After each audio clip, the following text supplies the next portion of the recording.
چرا خیلی از ما آدم ها نمیتونیم هدفمون رو در زندگی پیدا کنیم؟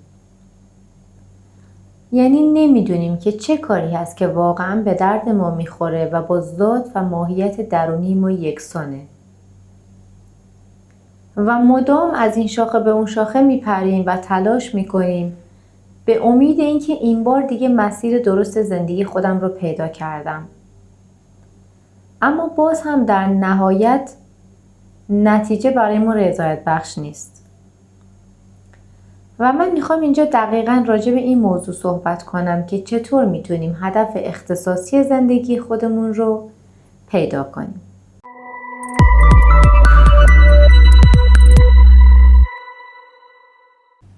ما در زندگی با دو نوع هدف روبرو هستیم. اهداف نوع اول اهدافی هستن که فکر و ایده اونها یه دفعه‌ای میاد به ذهنمون، یعنی به ما الهام میشه انگار یه جورایی. اهداف نوع دوم اهدافی هستن که در اون پروسه فکر کردن خیلی دخیله، یعنی ما با بررسی جامعه، شرایط و آدم‌ها بر اساس یک سری بررسی‌ها و یک فکر خیلی طولانی تصمیم میگیریم که اونها رو انجام بدیم و بشن هدف زندگی ما. یعنی پروسه فکر کردن در اونها خیلی طولانی خواهد بود که متاسفانه این اهداف نوع دوم معمولاً هم به شکست ختم میشن. یعنی ما نگاه میکنیم ببینیم که الان بازار کار چی خوبه، توش منفعت داره، یا چه رشته تحصیلی هستش که همه رفتن و تو اون جواب گرفتن، بازار کار خوبی در آیندهش داشته، یا حتی مثلا چند تا خواستگار داریم، کدومشون اومدن خواستگاری ما کدومشون بهتر هستن که آینده مالی ما رو تأمین میکنن. پس یک فکر خیلی طولانی پشت اون هدف پنهان شده که حالا همونجور که گفتم احتمال اینکه به شکست هم منتهی بشن خیلی بیشتره و زمانی هم که به شکست منتهی میشن تازه برای ما خیلی هم این قضیه عجیبه که چی شد که این هدف من که این همه راجبش فکر کردم و تحقیق کردم به شکست ختم شد. من که همون راهی رو رفتم که اون آدم فلانی رفته، من همون کاری رو کردم که اون آدم دیگه کرده. پس چی شد که اون به شکست ختم نشد کارش و موفق شد، کسب و کارش گرفت، رونق پیدا کرد، زندگی خوب پیدا کرد، اما من موفق نشدم؟ حتما من آدم بدشانسیم ولی اون خوششانسه. اما آیا واقعا فکر میکنید قضیه فقط بدشانسی و خوششانسی ما آدم ها در زندگیه؟ یعنی همه خوششانسن غیر از ما؟ یا نه مسئله چیز دیگه ای هستش که با وجود اهمیت زیادش ما اون رو در نظر نگرفتیم؟ چیزی که برمیگرده به تفاوت ماهیت و ذات درونی ما با اون آدم ها و مسیری که ما رفتیم و مسیری که اونها رفتن. ماجرا رو اینجوری براتون توضیح بدم که هدفهای نوع اول، هدفهایی که به صورت یک الهام به ذهن ما میرسن، به صورت یک ایده ناگهانی، اینا چیزهایی هستن که از سمت خود برترمون یا از سمت کائنات متناسب با روحیات و ماهیت ذاتی ما الهام میشن. و متاسفانه اکثر آدم‌ها انقدر که بعد از این ایده میاد به ذهنشون شروع میکنن به فکر کردن به انواع چیزهای بد و در نظر گرفتن بدترین شرایط که اگر مثلا فلان اتفاق بد بیفته بعد باید چی کار کنم، اگه نشه، اگه به سرانجام نرسم، اگه شکست بخورم، انقدر بهش فکرهای منفی اضافه میکنن که معمولا اصلا بیخیال انجام دادنش میشن.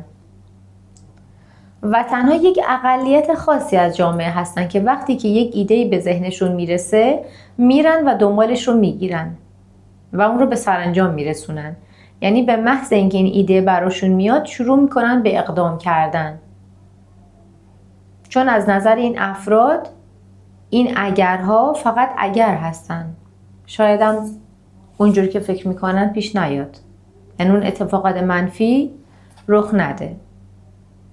اما اکثر ما آدم ها اینجوری نیستیم. این منطقی هستش که در هر چیزی ما یک سری احتمالات رو در نظر بگیریم. اما اگر بخوایم همیشه برای هر ایده و فکری که به ذهنمون میرسه 1000 جور احتمال منفی رو در نظر بگیریم که حتی برای بیرون رفتن از خونه باید احتمال تصادف و کشته شدن رو در نظر بگیریم دیگه، نه؟ یعنی چه کسی ضمانت میکنه 100% که امروز که از در بره بیرون زور برخواهد گشت به خونش؟ مگه احتمال نداره تصادف بشه و کشته بشه؟ این احتمال وجود نداره؟ شما میتونید ضمانت کنید زمانی که از در میرید بیرون 100% برگردید؟ پس در هر چیزی یک سری احتمالات منفی وجود داره. اما اگر ما فقط به 1000 جور چیز فکر منفی بسنده کنیم، این باعث میشه که ما برای هیچ کاری هیچ اقدامی نکنیم.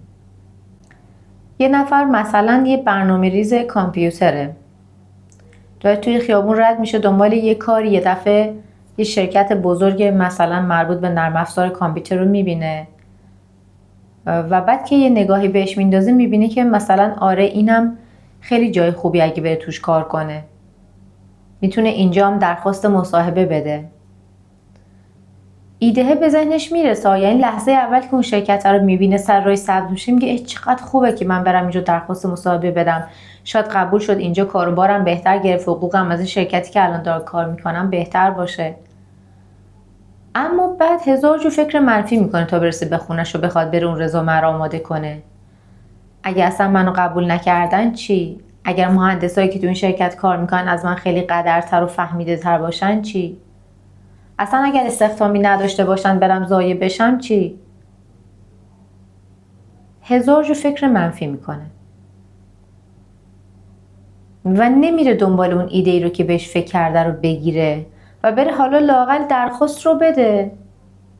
شاید شرایط اونجوری که فکر کرد انقدر منفی پیش نرفت، شاید هم واقعا قبولش کردن، شاید هم شرایط کارش از اون چیزی که الان هست و داره انجام میده خب خیلی بهتر بشه. درسته؟ پس مشکل در اون ایدهه و فکری که به ذهنمون میرسه نیست. مشکل در پروسه فکر کردنه. من در سری ویدیوهای مدیتیشن داخل کانال گفتم که هدف اصلی مدیتیشن اینه که شما بشینید یه جا، تنفس کنید و بعد سعی کنید که فکر نکنید. اگر از هر آدمی که در این دنیا ناراحته و خوشحال نیست بپرسید که چرا خوشحال نیستی، آخر حرفش اینه که یک فکر ناراحت کننده داره منو آزار میده. پس ما در مدیتیشن سعی میکنیم که تمرین کنیم فکر نکنیم و همین تمرین به فکر نکردن است که زندگیمون رو شروع میکنه به دگرگون کردن، تغییرات رو در ما به وجود میاره بعد از چندین بار مدیتیشن انجام دادن. هدفهایی که در اونها پروسه فکر کردن خیلی خیلی طولانی بشه، حتی اگر به سرانجام هم برسن در نهایت برای شما رضایت خاطر به همراه نخواهند داشت یا رضایت خاطر شما کوتاه مدت خواهد بود. میشه همون پاندول ساعتی که قبلا بهتون گفتم که آدم‌ها مثل یک پاندول ساعت بین رنج و کسالت در نوسان هستن. رنج زیادی میکشن که به یک هدف خاص برسن. وقتی به اون هدف میرسن، به اون چیزی که میخوان میرسن و به دستش میارن، بعد از یک مدت دوباره دچار کسالت میشن، دچار رخوت میشن و دوباره با سر شتابان میدون به سمت رنج که دوباره یک کار جدیدی رو انجام بدن. رنج، کسالت، رنج، کسالت. پس حالا تفاوت این نوع هدف چیه؟ هدفی که با یک اینسپیریشن یا با یک الهام وارد زندگیمون شده و هدفی که با کلی پروسه فکر کردن ما بهش رسیدیم.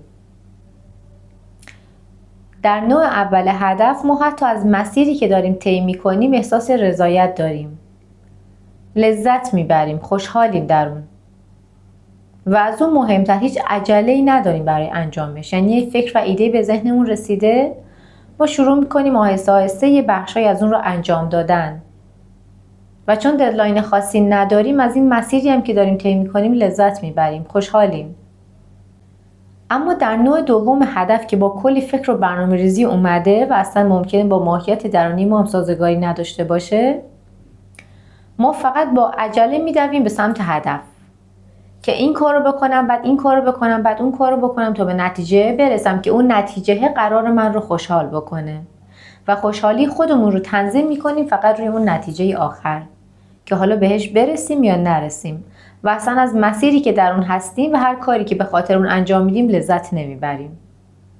پس برای پیدا کردن هدف زندگی خودتون به جای اینکه هر زمان فکر و ایده به ذهنتون بیاد هی بشینید 2 تا 4 تا کنید و هی فکر کنید که اگر اینجوری بشه و اونجوری نشه، وقتی که ایده به ذهنتون رسید دنبالش کنید، استارتش رو بزنید. بعد مسیرها گشوده خواهند شد، آدم‌های مناسب در زمان‌های مناسب سر راهتون قرار میگیرن و خیلی وقتا واقعا اینطوریه. وقتی شما ایده‌ای به ذهنتون میرسه یا با انجام اون ایده همون اول برای شما یک سری اتفاقات جالبی میفته، یک سری مسیرهای گشوده میشه که کاملا متوجه میشین و در ضمن این مسیر ازش لذت هم میبرین. یا اگر همون لحظه اون فکر و ایده برای شما یک جواب مشخصی نداشته باشه که حالا این فکر رو دنبال کردم، این ایده به ذهنم رسید، انجامش دادم، پس چه نتیجه خاصی تو زندگی من داشته؟ من چیزی نمیبینم. مطمئن باشید یک سری نتایجی به دست میاد که اون نتایج روی ادامه زندگی شما تاثیر خیلی بزرگی دارن. حتی چیزهای کوچیک. و اصلا به نظرم اول از چیزهای کوچیک شروع کنید تا وقتی که خودتون به جواب برسید، اون وقت میشه که شجاعت این رو پیدا میکنی که در مورد مسائل بزرگتر به ایده هاتون اعتماد کنید. یک مثال خیلی ساده و جالب بزنم که همین چند روز پیشم برای خودم اتفاق افتاد. من مدت خیلی زیادی دنبال یک معلم خصوصی برای دخترم میگشتم که بره و در یک موضوع خاصی پیش ایشون آموزش ببینه. خیلی دنبال ایشون میگشتم. یعنی ایشون رو به من معرفی کرده بودن و میدونستم که خیلی کارشون خوبه، اما من متاسفانه نمیتونستم این خانم رو پیدا کنم. تلفنی کسی ازشون نداشت. یک پیج اینستاگرام بود که ایشون در اون پیجشون با اینکه خیلی هم فعالیت کرده بودن هیچ شماره تلفنی برای تماس نداشتن و من هر چقدر روی پیجشون پیام میذاشتم متاسفانه پیام‌های دایرکت رو جواب نمیدادن. بعد چند روز پیش من خیلی درگیر کار بودم و از صبح خیلی کارهای مختلفی انجام دادم. یه تایمی شد که همسرم به من گفتن که بیا تا بیرون، من میخوام برم یه کاری انجام بدم، تو هم یه دقیقه به یه نفسی بکشی، حالا من کارم انجام میدم، یه دوری میزنیم، زودم برمیگردیم. من گفتم که باشه بریم، حالا یه هوایی هم میخورم دیگه. با اینکه خیلی هم کار داشتم، اول میخواستم بگم نه، بعد گفتم حالا اینم پیشنهاد خوبیه دیگه، دور زدنم یه ایده جالبیه، یه نفسی هم میکشیم بعد برمیگردیم بقیه کارو. و رفتم با ایشون. رفتیم شاید در حد نیم ساعت کارشون رو انجام دادن، یه دوری زدیم و برگشتیم. نزدیک خونه خودمون دقیقاً 2-3 تا خونه بالاتر من دیدم که یه چند تا مثلا دختر کوچولو همسن دختر من با پدر مادرشون دارن از این منزلی خارج میشن. و من حالا خیلی آدمی نیستم که تا مثلا هر کس غریبه رو ببینم برم جلو بگم شما مثلا کجا داریم میایین، داریم به کجا میریم. اصلا کلا آدم فضولی در زندگی نیستم. ولی نمیدونم چرا به ذهنم رسید که از اینا بپرسم اینا دارن از کجا میان یا چه کلاسی بودن که نزدیک خونه ماست و من ازش خبر ندارم. آخه هیچ تابلوی چیزی وجود نداره. از یکی از پدران دختر کوچولو پرسیدم ببخشید کلاس چی دخترتون اینجا می اومدن؟ اینجا کلاسی برگزار میشه؟ ایشون گفتن بله، دختر من میاد کلاس فلان مسئله هنری پیش خانم فلانی. خانم فلانی کی بود؟ همون کسی بود که من شاید بیشتر از 6 ماه داشتم دنبالشون میگشتم توی اینستاگرام، تو پیجشون و همه جا. و خیلی برام جالب بود که ایشون در 2-3 تا خونه بالاتر از خونه ما منزلشون بود. و زمانی که من دقیقاً اصلا بدون هیچ برنامه قبلی با پیشنهاد همسرم که قبول کردم رفتم بیرون، در حد نیم ساعت یه دوری زدیم و خواستیم برگردیم، یه سری بچه دیدم که دارن برمیگردن و برای اولین بار به ذهنم رسید که اصلا بیستم بگم شما از کجا دارین میایین، که هرگز همچین کاری در زندگیم نکرده بودم. یعنی اول هی به خودم گفتم از اینا بپرسم از کجا میان یا نپرسم، بعد گفتم حالا بذار بپرسم چی میشه مگه، مثلا که حرف بدی نمیخوام بزنم. و ازشون پرسیدم و این قضیه خیلی برای من جالب بود. نمیتونم بگم اتفاقی بود، چون از این دست اتفاقی در زندگی من خیلی زیاد افتاده. پس وقتی ایده‌ای به ذهنتون میرسه شما حتما اونو دنبال کنید، یا در لحظه شما رو شگفت زده خواهد کرد، یا حتی ممکنه نتایجی داشته باشه که اون نتایج بعداً در آینده زندگیتون خودشون رو نشون بدن.